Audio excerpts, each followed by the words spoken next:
like yours will surely come my way. Hey, hey, hey. Every day seems a little longer. Every way love's a little stronger. Come what may, do you ever long for true love from me? There you go, and baby, here am I. Oh, well, you left me here so I could sit and cry. Well, golly gee, what have you done to me? Well, I guess it doesn't matter anymore. No, I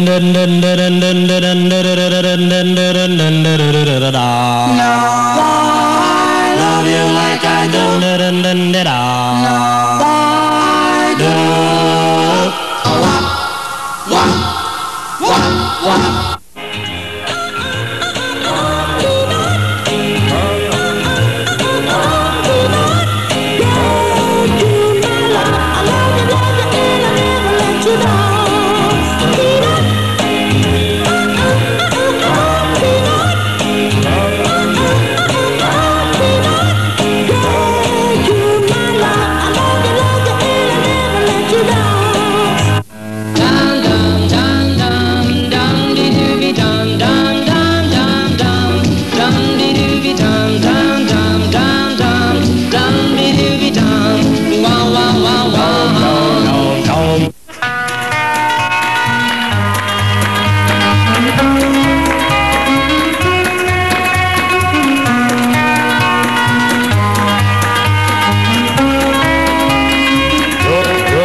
Nostalgia here, but we have vendors, and there's a little bit of everything for everybody. And of course, we always like to promote shows and events that are upcoming. And I have with me Nancy Wilson, all the way from North Carolina. Nancy, it's a pleasure to have you on the show. Thank you. It's nice being here. And certainly we'd like to promote your event. You're in what city in North Carolina? Henderson, North Carolina. Henderson, North Carolina. Yes. The show is coming up when? October 5th and 6th. We have a 2-day event. The show Shine, Swine, and Dine is an antique classic car show with nostalgia drag cars, hot rods. And October the 6th, we're going to have an East Coast Drag Times Hall of Fame for drag racers and writers and photographers, promoters who have participated in the sport of drag racing. Now you have a flyer. If you hold that up a little bit, we'll get our camera on that. That's the front side. That's the front side, and this is the back side. This is the East Coast Drag Times Hall of Fame. And this will be honoring those that have participated in the sport of drag racing. Now, the main thing that you did not mention is the cost. This is free. It's all free. There's no entry fee, no admission fee. It's all free. It's sponsored by the Vance County Tourism Department and Superior Chrysler, Jeep, and Dodge. So Nancy Wilson is the head of the tourism? Correct. I'm the executive director of the Vance County Tourism Department, yes. Right. And you put on other events as well? Yes, we do. We put on other events in our county throughout the year. Okay, and is it just one car event, or you do what other type of events? This is the only car event that we'll be doing, yes, yes. But this is your favorite event? Absolutely, my favorite. You were into cars? Yes, we were back in the 60s and 70s, yes. No kidding. Yes, we had 62, 63, and 69 Plymouths, yes. Now, what drag strip? All of the Southeast. No kidding? Yes. Wow. Now, we're in front of Bud Forble's Honker, and I understand that you're trying to get the owner of this car to bring it down there. Yes, we would love to have this car come to our show. Bud's going to be there.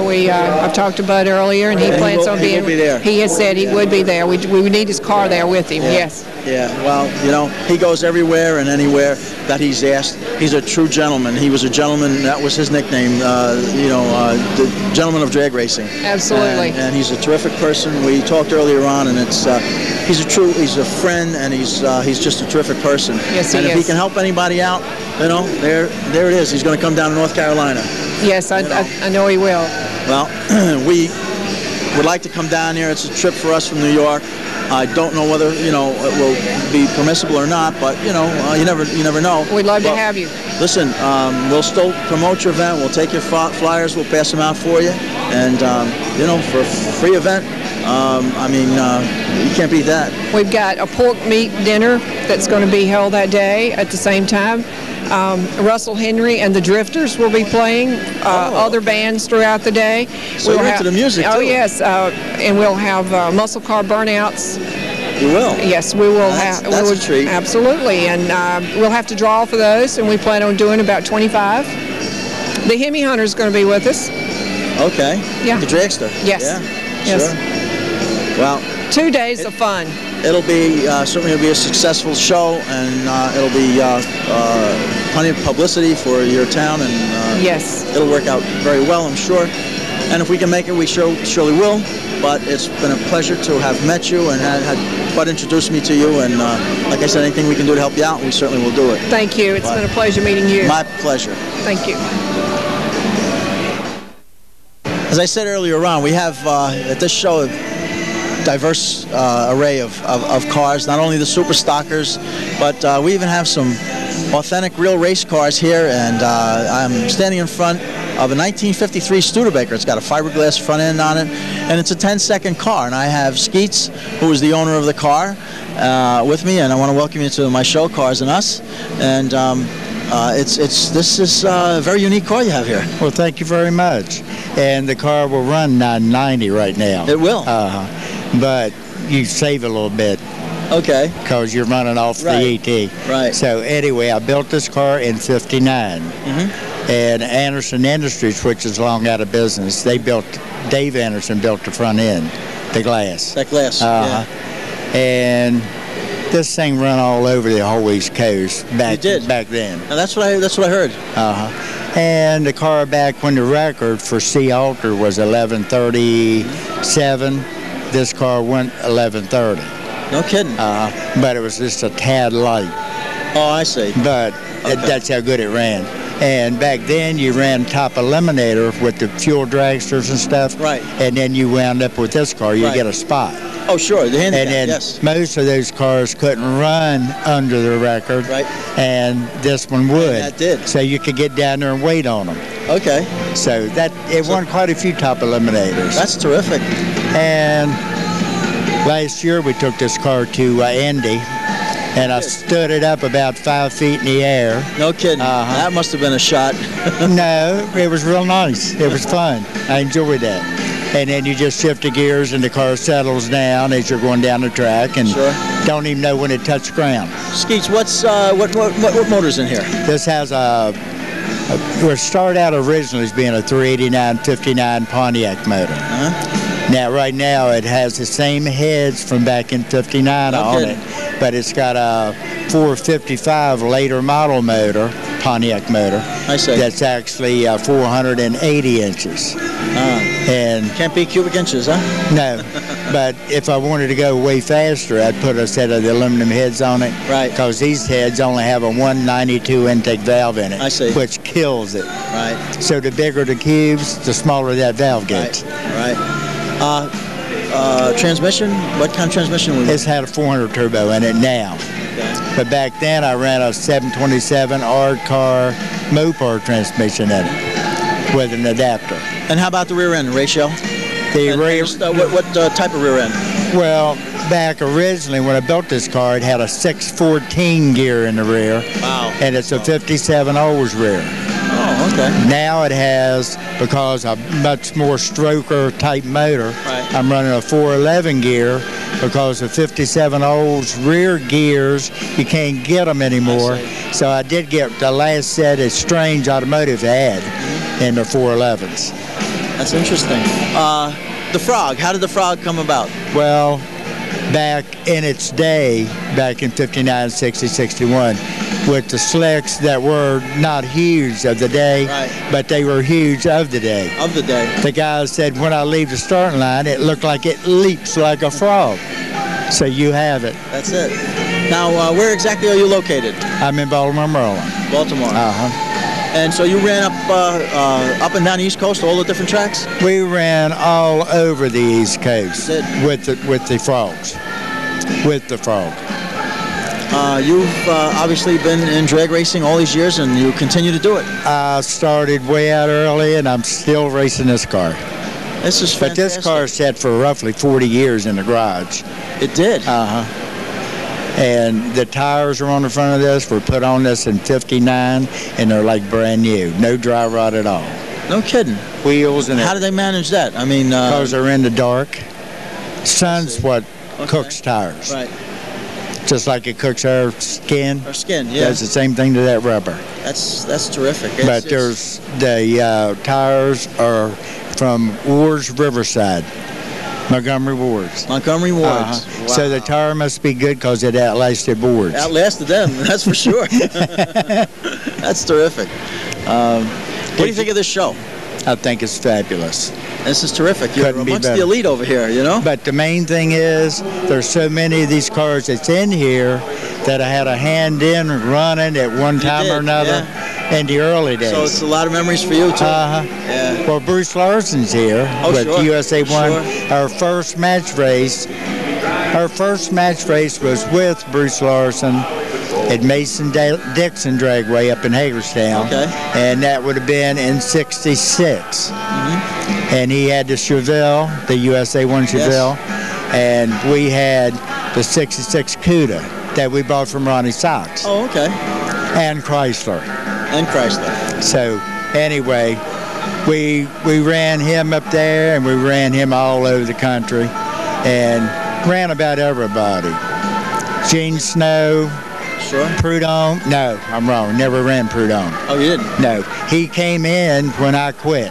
Oh, I see. Okay. But we were at Keith Black's shop in '70 when he came into Funny Cars. He was coming in, we were going out, and he built his car at Keith Black's shop where we built our last car.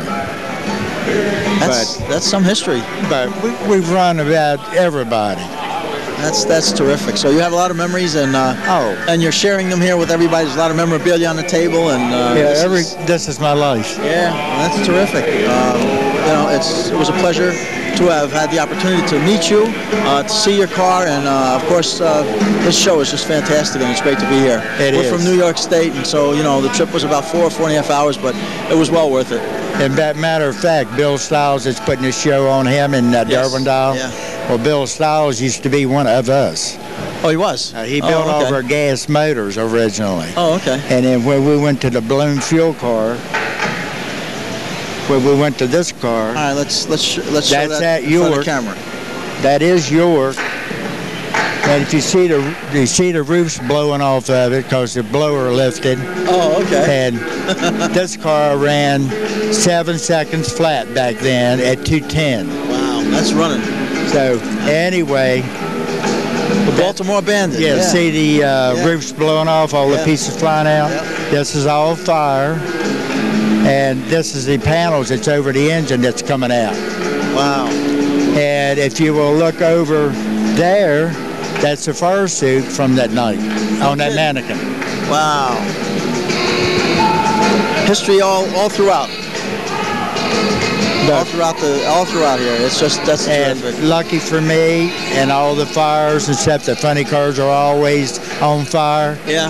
I still have good eyesight, and they've been burned, and I don't wear glasses. That's terrific. You look excellent, and you know, like I said before, it's really a treat to be able to have had the opportunity to see you, speak to you, and learn a little bit about your history. Right. You know, and that's what this show is providing. My pleasure. Skeets, I wish you well. You're welcome. Thank you. Thank you. One of the nice features of this show is that there's tons of memorabilia, and a lot of memorabilia is being provided by the Vagabonds Club out here in Pennsylvania, which is a real old club, started way back in the early 50s. I have the original founder, Dick, and co-founder Ross. I have them here with me, and you know, guys, welcome, and it's a pleasure to see you out here. We saw you out at Bruce Larson's. Right. Yeah, we seen you interviewing Bud Fallball and Bruce Larson. Yeah, we had a great time out there. Yeah, you were filming all afternoon there, if I remember. Another party this coming November. Good. But let's talk about this Vagabonds club of yours. You started when? Okay, it was started in the summer of 1958. There was a sign over here, a picture over here of the Little Pig Diner.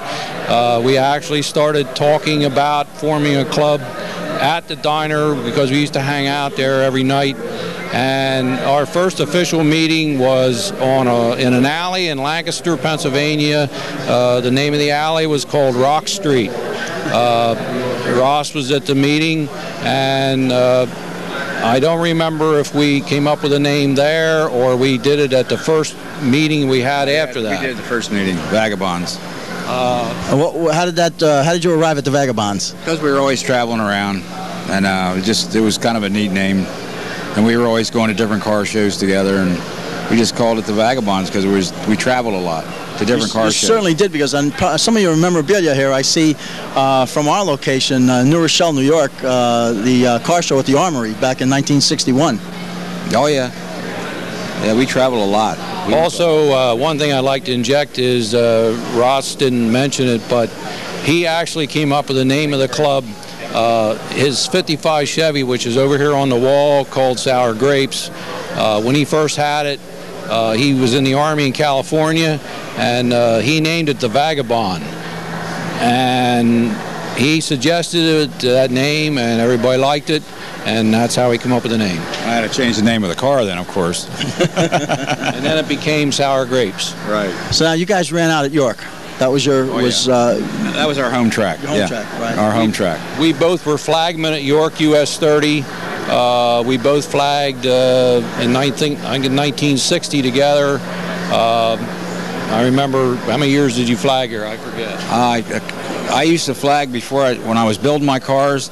I'd always work at the track until my car was ready to race. Then I would race my car. But every spring I'd work at the track until my car was ready to race. I had to be at the drag strip, right? One way or the other. Did you get paid, or did you do it for lunch? No, we got paid at the track. Not you can imagine how much we got paid, but we loved it. That's why we did it. Right. I can remember how much we got paid. At least I got paid. I mainly flagged the stock side. For some of you younger people that aren't familiar with York US 30, it was a 4-lane drag strip. On the one side they had stock cars, and then on the other side they had the hot cars. And I mainly flagged the stock side, and I think Ross flagged both. I also flagged both. But I'd show up at 2 o'clock, and we'd have a half an hour break at 6 o'clock to eat our supper. And we were back on the asphalt at 125 degrees in July, dancing around out there, and I made $11.75 till about 1 o'clock in the morning. Wow. Well, that bought a lot of gas and a lot of parts back in those days. Oh yeah. You have quite a collection of cars here. How many are here in this display, in this roped-off area? Well, this 32 Ford Roadster over here is owned by Dick Lewis, who is in our club. Everything on this car is from the 50s. There's not one part on this car that is aftermarket or reproduced. Dick made a lot of parts for this car. I think it took 3 or 4 parts from 3 or 4 Roadsters to make this car. The wheels that are on it are very rare. The Granicore heads, Andy Granatelli produced the Granicore heads in Chicago, Illinois, and Dick Lewis is lucky enough to find a pair that were cracked and repaired them because he is a machinist and a very good machinist. And the car is original. It's our flagship car. You've got a beautiful 56 Ford over here that's custom. Really nice job. Yeah, what's unusual about the 56 Ford, this is owned by George Keel. He bought this car brand new, and I worked with George at a Ford dealership called Wolf Motor Company. When this car was backed off of the car carrier, he got in it, stuck a dealer tag on it. I jumped in the passenger seat. We went out on Route 30, which was brand new at the time. It was nice and smooth, and he stood the speedometer straight up and down 110 right off the trailer. He still owns it today. That's terrific. You've got, like I said, memorabilia, a lot of nice albums, and of course this wall filled with photos of years gone by. What are you guys doing today? You guys retired? No, I still have my shop. I still have Gilbert's Automotive in Lancaster, Pennsylvania. Okay. We're still building motors and in the machine shop in the garage. We put exhaust. Tom Hunter was probably one of the best tubing benders in the East Coast. He does exhaust on older cars, hot rod cars, cars of today, the smaller cars like the Toyotas. He's a super exhaust guy. So we're still involved, heavily still involved. In the hot rod world. We're still in the hot rod world. Well, it's great. You know what? And this is a terrific show. Bill and Darwin, got everybody together here, and it's guys like yourselves that also add part of the history to not only York, but to drag racing in general. And I certainly appreciate you spending a little time with me. I know you guys have people over here at your table, and you need to talk and advertise, your wares here. But it's been a pleasure, and we'll look forward to seeing you out at Bruce Larson's again in November. Yep, I'll be there. Thanks a lot. Thank you very much. We appreciate it. I appreciate it. Certainly, it's my pleasure. I'll also be at Beaver Springs on August 9th to. That's another event. I'm going to flag start the first round of the Super Stocks cars, the Nostalgia Super Stockers. There's supposed to be 24 of them there. Beaver Bob was just here today, and he's putting on a big event. So anybody from the New York area, if you want to see how it was in the 60s, come on down on August 9th to Beaver Springs. We'll take some flyers back with us, and we'll look forward to seeing you again soon. Thanks again. Thank you. Semi-retired, still have the header. So if you're looking for a good pair of header, we're muscle car, little race car. How can they find you? Other than come up here to the stage. There you go. Jerry Styles will let you in your US. Thanks. Thanks a lot. And Bob, if I may just ask Jerry Stahl a question. Before I was the announcer in York, I also raced a 55 Chevy called Luke Rick.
life.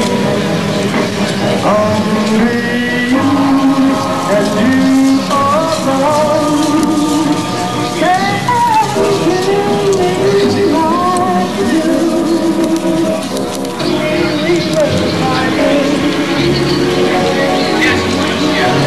Painful harder night that won't stop you.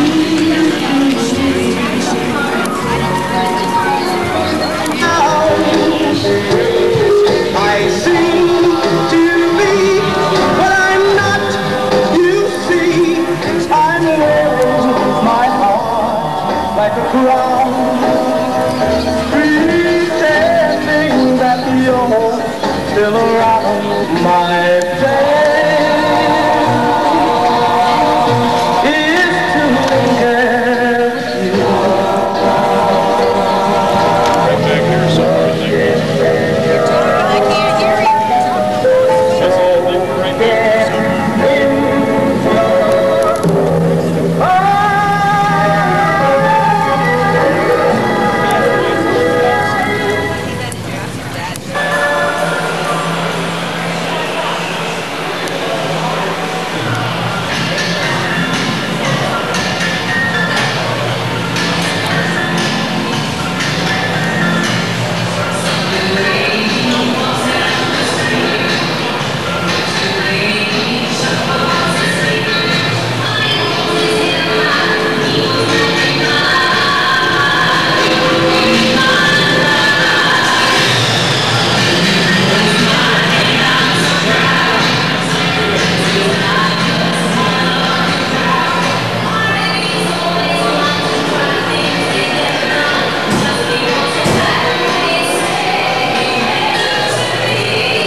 Unfortunately, all good things must come to an end, and it is Saturday night. We've been out here since Thursday afternoon, and it's Saturday night, and the show is about to end shortly. I can't begin to tell you how much I've enjoyed doing all this footage. We're probably going to have part 1, 2, 3, and 4.